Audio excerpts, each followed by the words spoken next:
Welcome to part 3 of the Beginner's Guide to Scale Modeling. Hi everyone, I'm Rod. This is Red Leaf Scale Modeling, and in this video we're going to take a look at building the wings, which is the first major subassembly of our project. So for continuity, we're going to test fit them and get the correct fit first. Then we're going to cement them and we're going to clean up all those joints, and those results should speak for themselves. We're also going to use some 2-part epoxy putty to fill and dress the fairings at each of the machine gun barrels. We're going to use a razor saw to rescribe the panel lines across the leading edges of the wings, and we're going to finish by drilling out the gun barrels. So let's get started. The correct fit for the wings means that the panel lines will all line up as they cross the leading edge. But our initial test fit shows that the upper wing panels both need to move outboard by about 1/2 millimeter. Removing the locating pins fixes that problem, but the new problem is that the gun ports and the gun camera aperture are all out of alignment. So using the same approach we took with the fuselage, we alternate test fitting and shaping activities until all of the details line up exactly the way we expect them to.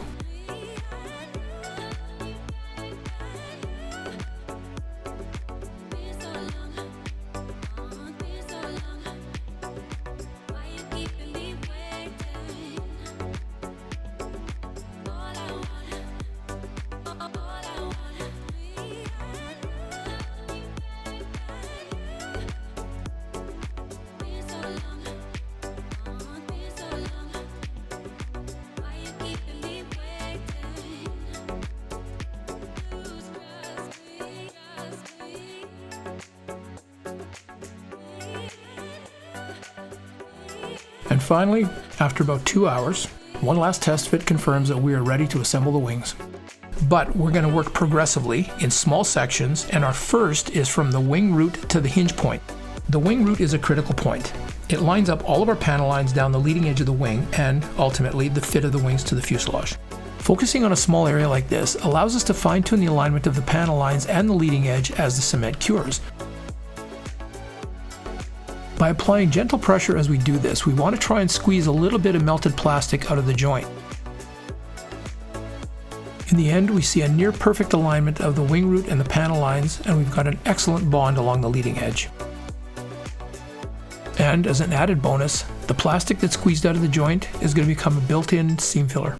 And we just repeat this process between panel lines along the leading edge, around the tip, and on the ailerons.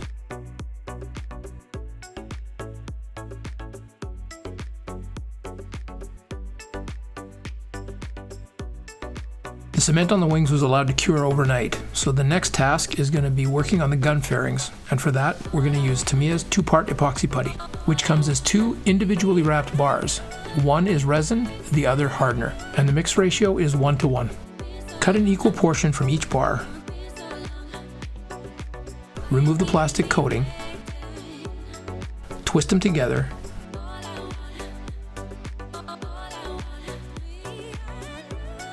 and then mash them together until you get an evenly colored ball, about the size of a pea. And it's a good idea to have a bit of water handy so it doesn't stick to your fingers. Now we'll roll out a tiny little worm, and with our knife we'll take a ball the size of the head of a pin and just rough it into position.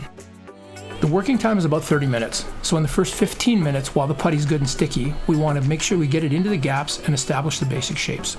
And all we need is a toothpick, but it's important to keep the toothpick moist so the putty will stick to the plastic and not to the toothpick.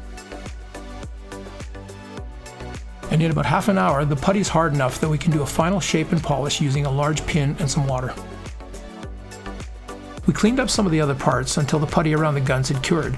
So now it's time to clean up all of the join lines around the outsides of the wing.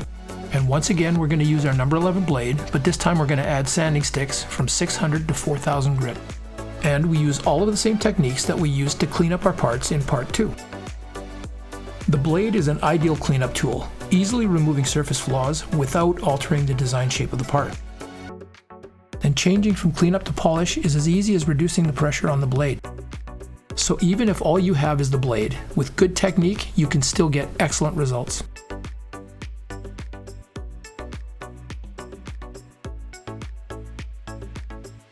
By the way, static electricity is a thing. With all the sanding and scraping we do on the models, they turn into magnets, attracting everything: dust, microfibers, and yes, plastic dust. Now for comparison, we're going to go to the left wingtip and we're going to do the same cleanup and polish, this time using only the sanding sticks. We'll start with the 600 grit to get the shape that we want because it cuts fairly quickly but doesn't leave deep scratches that we're going to have to polish out. And because we're working on a compound curve, it's important to use a rolling motion with each stroke of the tool so that we don't create any flat spots. Progress is quick and the quality is excellent, but now we want to polish the surface so that it matches the rest of the wing. The 1000 grit is our first polishing pass, and we can see the surface become shinier and feel smoother very quickly. We use the same rolling motion, but this time we extend a little bit further to make sure we blend the edges.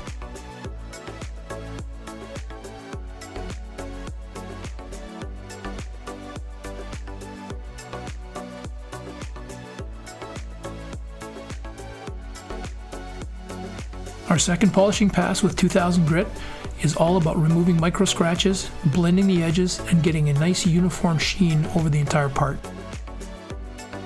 And for most paint finishes, we would probably call this finished.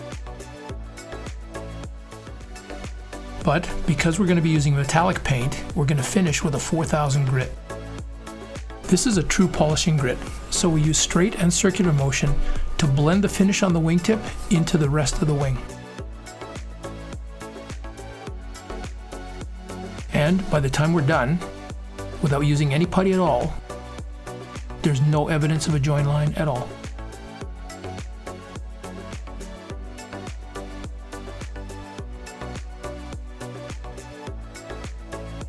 So we'll combine both of these techniques when we clean up the wings. The number 11 blade is very quick in the open, but it's also the better option when it comes to working between the machine guns and around the wingtip light.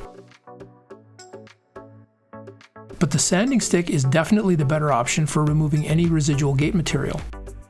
Once the gate material has been cleaned up, we stay with the sanding sticks all the way through to final polish. Naturally, our bonding process, which produces melted plastic from the joints, also got melted plastic into the panel lines.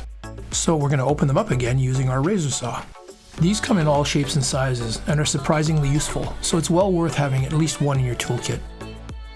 Again, for maximum control of the blade, brace your wrists and lock your fingers together as you support the part. Then, starting in a clean section of the panel line, draw the blade very gently straight back through the built-up material. Once a good line is established, they can be cut to their final depth using longer passes and a gentle rolling motion. And this whole process literally takes just a few minutes.